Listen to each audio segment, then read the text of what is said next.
Hello. Okay, so this is a mini class. In a half an hour, we're going to get a lot of ideas about how to start a novel. And I called it 13 Ways of Looking at a Novel, after the famous poem, 13 Ways of Looking at a Blackbird. But really, it's kind of a little more about 13 ways of starting a novel. So I'm doing this for National Novel Writing Month, and probably most people know what that is. If people listen to this and they don't know, it is a wild, fun attempt and success often to write a novel, 50,000 words, in the month of November. So I've done it numerous times. I say a 3-time winner.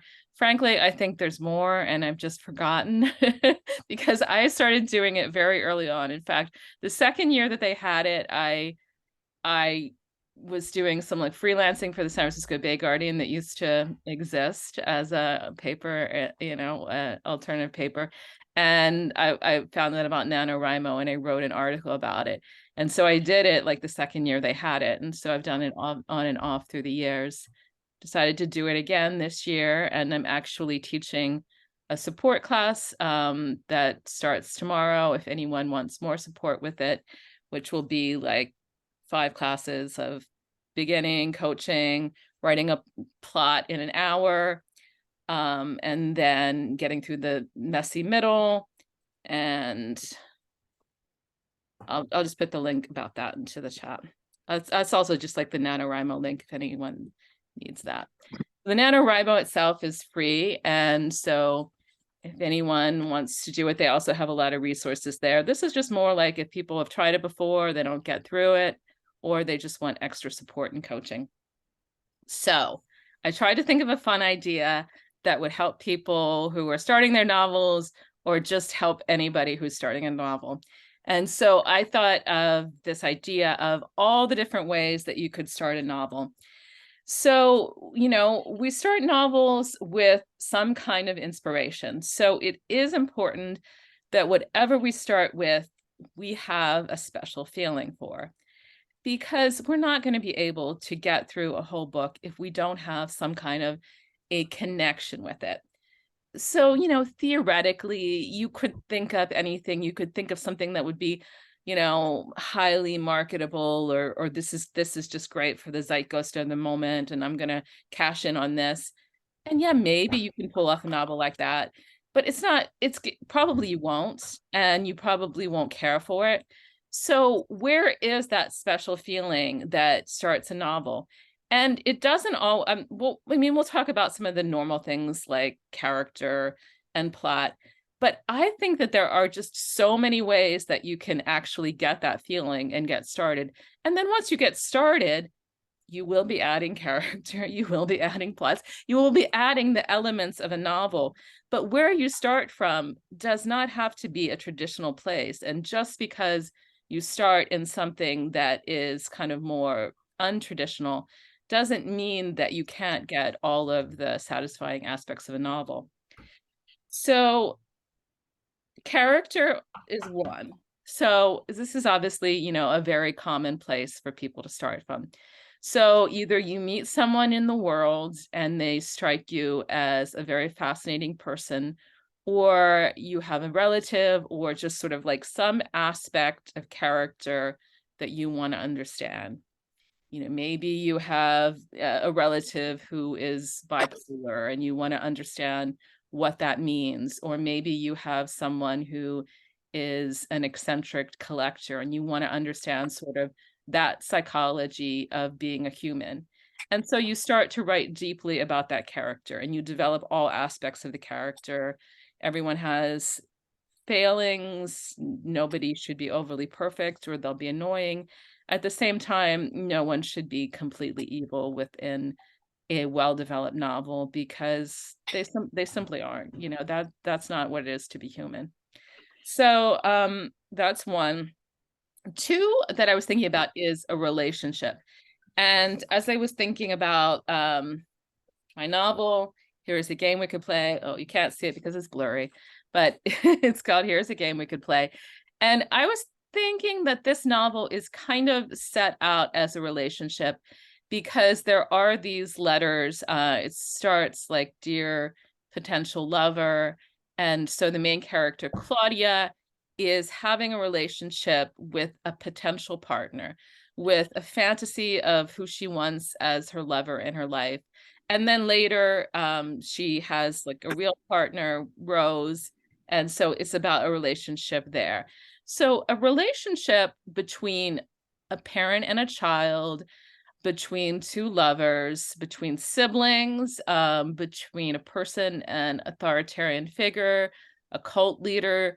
All of these are interesting places to start a novel because we have all in every relationship that goes deep enough. We have all of the depth of psychology within a marriage. There's love, there's hatred, there's compassion, there's disgust. So whenever we go deep into any relationship, we kind of have all of these elements. Of course, we have the element of the characters built into the relationship. So navigating relationships is, frankly, one of the most important tasks that we have as being human. And so to look at that in novels is, as a powerful place to go.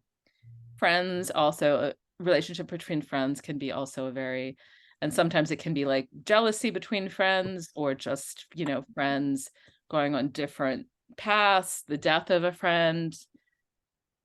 So then three I have is an obsession. So this is one that's kind of like going at it from a different point of view. So you can have an obsession with everything, with anything from racehorsing to the financial markets to Dungeons and Dragons, anything that you like, kind of a world that you have access to, you have knowledge of, or if you don't have access, you do the research that you kind of do a deep dive into. And so once you start with this world, so this is kind of more like the world coming first and then the characters coming later. So once you have, so I think these kind of novels are also interesting because they have an element of nonfiction in them generally too. So you're presenting you're presenting characters, but you're also presenting probably information that is new to people. And people actually, or it could be if you have an obsession with cooking, there's a lot of, books that have a lot of cooking in it these days. People like kind of the variety. I mean, they like a good story and also getting new information. And we'll look at that more like when I get to the historical aspects, because people also, that's something like I have really not read much about historical novels, but they're vastly popular and a lot of people love, like that's the way they learn history, like through novels rather than through history books, which of course are the cliche is deadly boring. But I know there also are history books that are written in a more lively, interesting way. So an obsession. So is there's something that you're enchanted by, a world that you want to convey, just something that you really love learning more about. That can be a starting point. And number four, I have a philosophical question. Now, this is actually a type of novel that I like. I studied philosophy when I studied English, and I've always really liked sort of, the classic philosophical questions like, is there free will? How, what is consciousness? What happens after death? So these kind of questions, Zen and the Art of Motorcycle Maintenance would be like an example of this, that's sort of dealing, like the heart of the book is sort of about philosophical questions. And then of course, like in European literature, we have the existentialists. So the existentialists were all kind of dealing with philosophical questions about the nature of existence. And they were philosophers, many of them, but they also wrote novels. And so we sort of have that going back and forth of like, yeah, you can have other existential questions have to do with, or philosophical questions, I'm sorry, might have to do with what political system is the best system to have. You know, can communism work? Can capitalism work? So, you know, all of these are questions that you would start with. And then of course, once you, and I haven't I haven't read Ayn Rand, but I assume she's in this category. And once you have that question in mind, then from there, you know, you have to start thinking, okay, within this philosophical question, who would be the most interesting character to carry on this search or to deal with this, you know? So if it is a question about capitalism, you know, perhaps you would have someone who is either, you know, at the core of capitalism, like, you know, someone dealing in banking or stocks or things like that. Or perhaps you'd have someone who has, you know, no money at all, and is sort of suffering from the downfalls and pitfalls of capitalism. So those are fun to me, because I think it's been interesting to combine you know, just thoughts, just philosophy, just trying to understand, just trying to figure out like life within the realm of fiction. And so number 5 that I have is a strong emotion. So perhaps you in your life, I mean, we've all had strong emotions, but perhaps you have one that is sticking with you, that you're working through. Grief comes to mind. Grief, we're often within it for many years. And so perhaps you want to examine just sort of that emotion, like what is the nature of grief, and watching someone going through it, watching, you know, is this something that they're going to be able to get through? Is this something that they're going to have to integrate into the self and live with their whole lives? And so when you have a strong emotion, it is usually caused by an action, by something that has happened. So from that strong emotion, or it could be jealousy, then you go into something like, you know, an affair, you go into something where, or a jealousy of, you know, a friend who has succeeded when someone else has failed. So when you start with a strong emotion like that, the plot sort of comes from it. But on a personal level, it could be actually like an emotion that you are interested in exploring, either because it's something you yourself have, or just because you're just sort of interested in that nature of being human, like how we process emotions, how we live with emotions. So for example, if it was grief, you might choose a character who, you know, has had a life that has been sort of happy and carefree and like free of grief, and then like something happens to them and they have to, you know, they have to face that aspect of being human. So number 6, I have 6A and B. 6, because they're sort of related, and that's sort of like real world events. So 6A I have as news stories. So many novels come from the news. You know, we read about something and we want to write about it, you know. Emma Klein's The Girls, it was, you know, based on aspects of the Manson. There have been many novels about 9/11, The Effects of Living Backward. It's one of them, The Emperor's Children by Claire Massoud. So there have been countless numbers about those, you know, big news stories. So, you know, this can be because you know, we as a society are trying to figure out what is happening in this case. I mean, some of those are new. So that's why I have news, and then I have historical events. That's 6A and B, because I wasn't sure if they were separate or the same, because some of these at some point become historical events, but they might have still just been in the news. But then when we get to historical events, then we have a whole huge area of historical novels. So these are like Wolf Hall by Hilary Mantel, which is about Henry VIII, the Underground Railroad, which is sort of an innovative, it's also an innovative, has speculative aspects to it, by Colson Whitehead, about the Underground Railroad. And so historical novels, usually I would say, are, you know, we learn about an aspect of history and we feel either that there is an untold aspect of it that sort of hasn't been in the books before, and, sort of within our, within our mainly like white patriarchal publishing industry, there are many untold stories of women, of other cultures, of people whose stories are not being told. So sometimes it comes from something like that, or sometimes it just comes from a fascination with this historical figure and sort of trying to understand other people at other times, and just sort of that leads to a lot of intellectual stimulation. So I think the thing is, that there is, um novelists are not journalists, and they're not necessarily nonfiction writers, but there is a lot of research that goes into writing a novel. I mean, it depending on the novel, it can start very much as like an intellectual journey into trying to understand a certain time period, a certain history. I mean, for historical novels, which I don't have much desire to write, but there's tons of research, and it can be just like a very fascinating.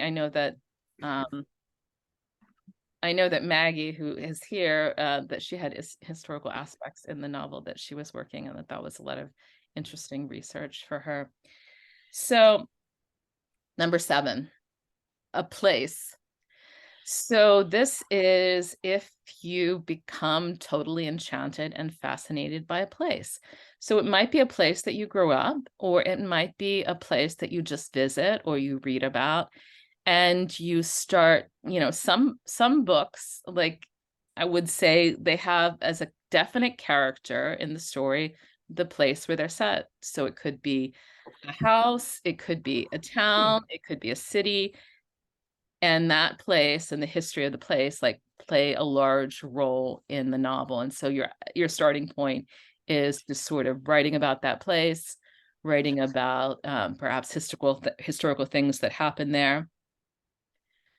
Number 8 I have is a dream. So I use dream work a lot in my writing, and in my novel that I published, there was a scene that totally came from a dream that I put in there.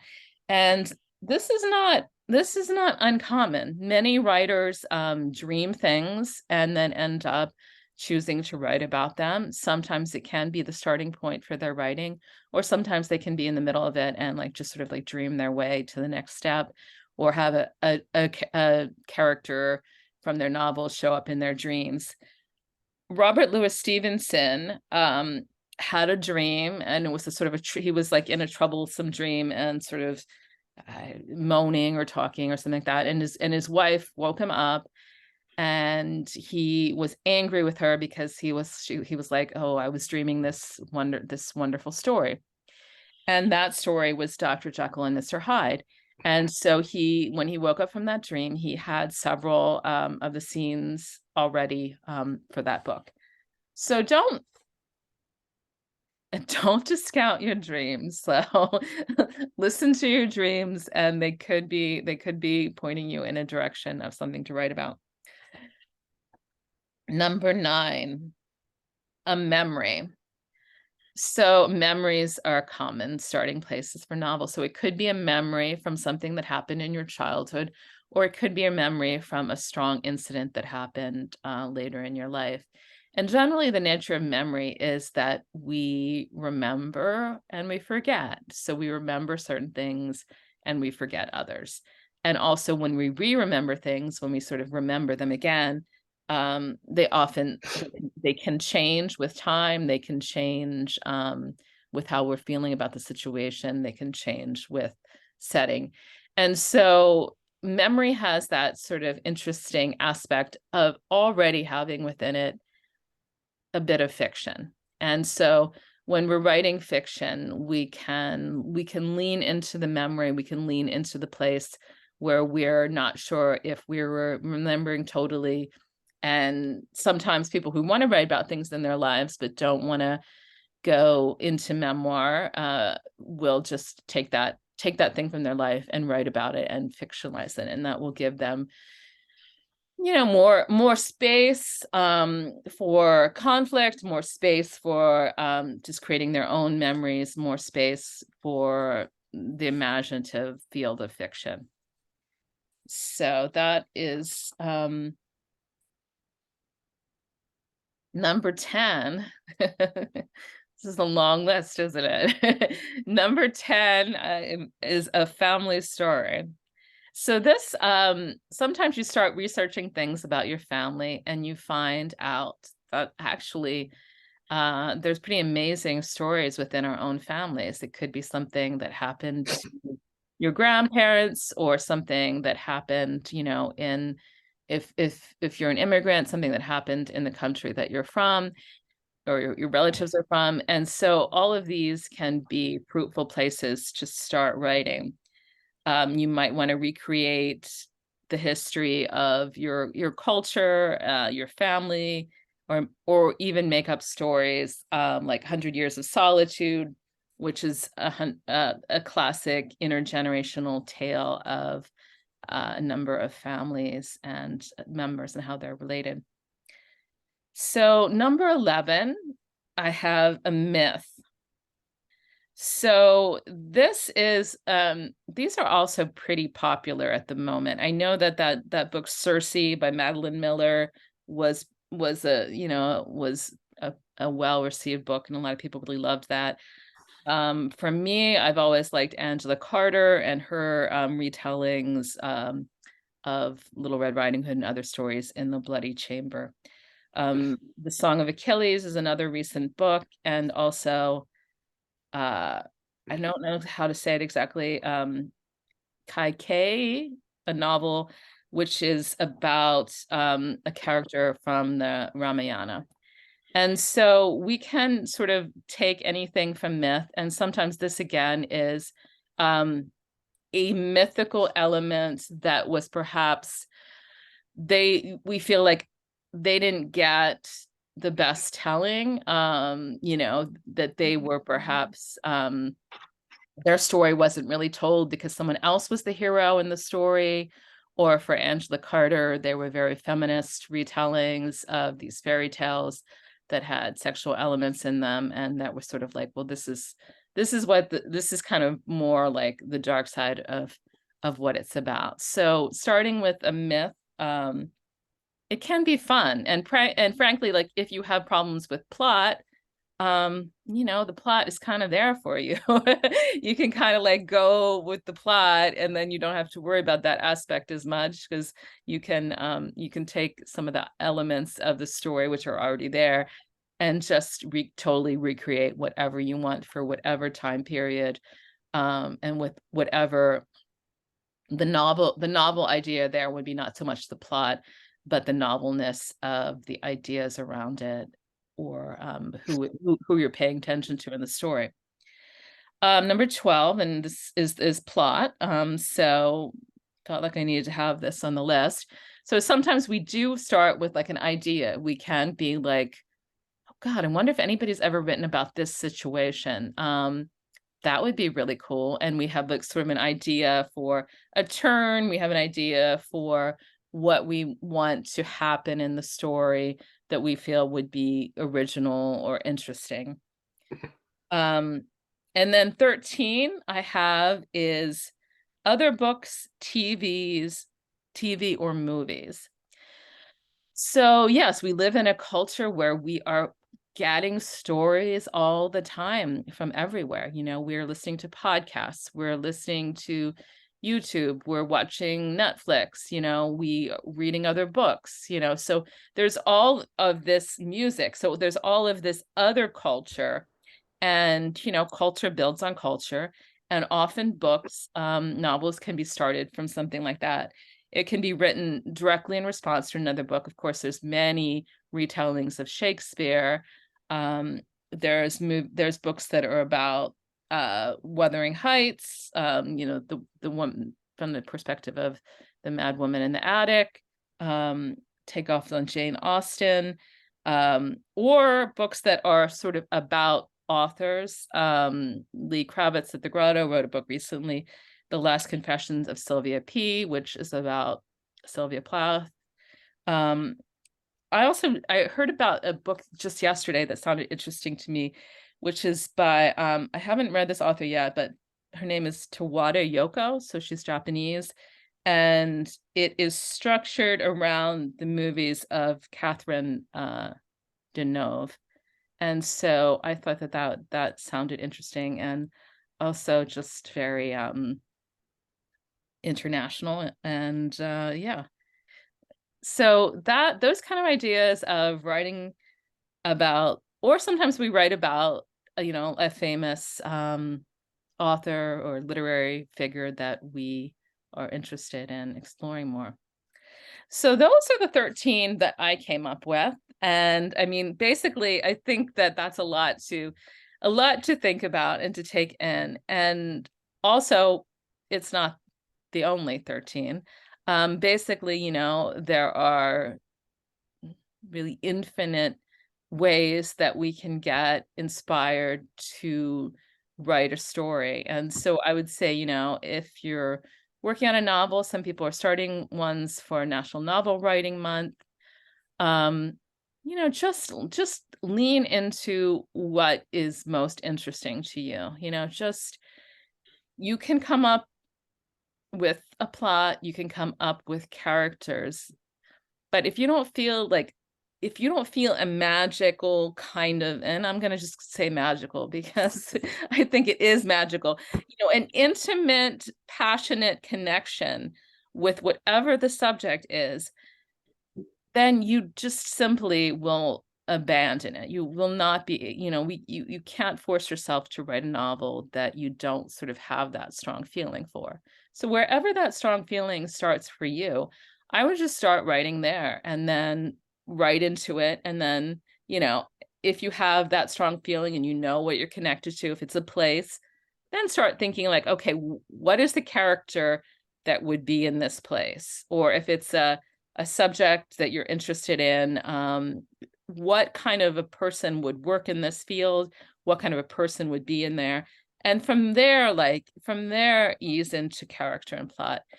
Books, like I think when we take like fiction writing classes, we often just start with, okay, what's the character, or what's the plot, and those are important, but it's your novel and it can start wherever it wants. And I think knowing that it should start with what is most interesting and passionate to you is the most important thing.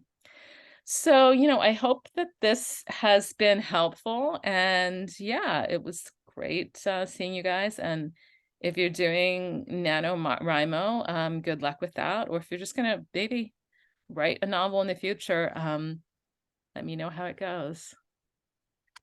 Good seeing you guys. Bye. Bye bye. Thank you. Thank you.